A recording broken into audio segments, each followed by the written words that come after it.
روزے کی حالت میں خون کا عطیہ دینا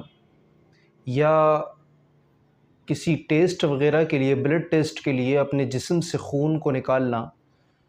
تو یاد رہے کہ اگر کسی ٹیسٹ وغیرہ کے لیے جسم سے، بلڈ ٹیسٹ کے لیے جسم سے خون کو نکالا جائے یا کسی شدید مریض کو خون کا عطیہ دیا جائے تو روزے کی حالت میں بلڈ ٹیسٹ بھی کروا سکتے ہیں اور خون کا عطیہ بھی دے سکتے ہیں۔ لیکن اگر خون کا عطیہ دینے یا بلڈ ٹیسٹ کے لیے جسم سے خون نکالنے کے بعد یہ اندیشہ ہو کہ مجھے کمزوری لاحق ہوگی اور میں روزہ آگے برقرار نہیں رکھ سکتا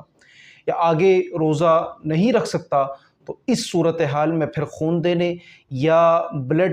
ٹیسٹ کے لیے جسم سے خون نکلوانے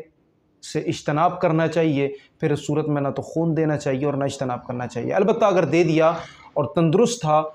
تو اس صورت میں روزے پر کسی قسم کا کوئی فرق نہیں پڑے گا۔